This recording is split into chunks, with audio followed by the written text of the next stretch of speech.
We're calling this series the Post-World War II Theological Landscape. And we're going to be looking at it in 6 sections. And the first section is really going to be touching on the Evangelical Sanhedrin and Calvinism, post-World War II.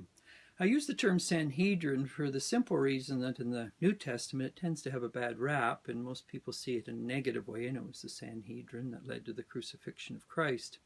But all of a Sanhedrin is a group of men or women who see themselves as a leadership within a particular tradition, attempting to protect, define it against what they see as various movements to undermine it from the outside or from the inside. And this is no different than what we see in post-World War II evangelical thought. And a Sanhedrin did develop, which attempted to define what authentic Christianity is as they moved into a post-World War II ethos. Who are some of the main actors in that post-World War II Sanhedrin, and what was the content of that particular Sanhedrin? Well, most people obviously will have heard of Billy Graham, Christianity Today. Carl Henry was the first editor of Christianity Today. Francis Schaeffer played a very key role in this. Charles Colson, Richard Mouw, who is recently retired from Fuller Theological Seminary. There's many people who stand within the Sanhedrin and have attempted to define the evangelical world as, on the one hand, not fundamentalist on the right, on the other hand, not liberal on the left. What is the content of that particular Sanhedrin? As the evangelical tradition attempted to ground itself, what would be its theological underpinnings? Well, it turned to Calvinism as its roots, as its grounding, as its floor from which it defined itself. And what may be some of the underlying features, defining aspects of Calvinism? Well, first of all, you have the Bible. The Bible is the source of authority. It's infallible, inerrant, and inspired. The next question is then, how do you interpret the Bible within the Calvinist tradition? There are 3 features to that. One is what we would call anthropological. Human beings are sinful. You have the notion of original sin. Push it further, it's total depravity.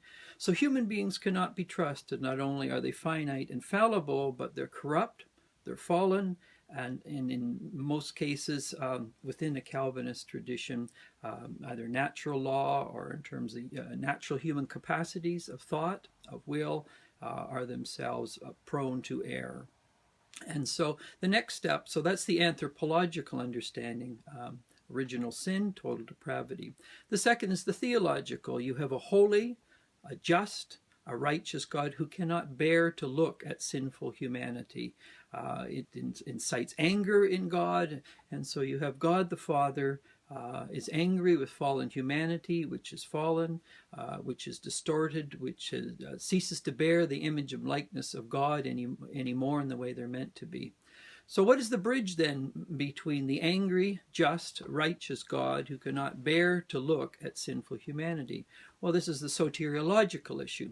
Christ steps in as the sacrificial lamb who bears in himself the sins of humanity, and then God the Father, the angry God the Father, looks at humanity through the sacrificial lamb, which is Jesus Christ, who dies on the cross.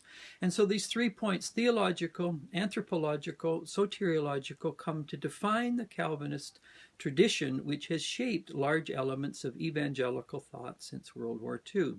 Now, of course, there's many seminaries, churches, which have grown up as a result of that. We can think about Trinity Evangelical Divinity, Fuller, Dallas, the many Bible schools in Canada, which emerged out of that particular tradition. Magazines have proliferated like rabbits. But underneath all of these is a certain theological agenda which tends to link authentic Christianity with Calvinist theology, and then there's the evangelical outworking of that, either in missionary activities or, and I might just add here, there's often a political expression of this particular theological, anthropological, soteriological position. It usually leans towards a right-wing form of conservative politics, as in Canada, or Republican politics, as we would find it in the United States.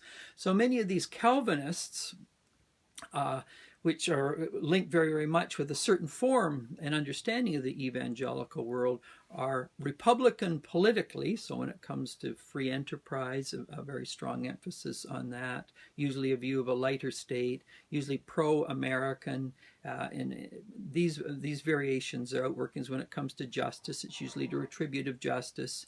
And so what you have here is you have a theology that spells itself out in terms of law and order, political issues, militarism. And so when we think of the post-World War II Sanhedrin, Calvinist theologically, Republican politically, and the next question we have to ask ourselves, are there other forms and understandings of Christianity that are not Calvinist? And even within the evangelical world, are there other ways of understanding the evangelical tradition which are not Calvinist, both theologically and politically?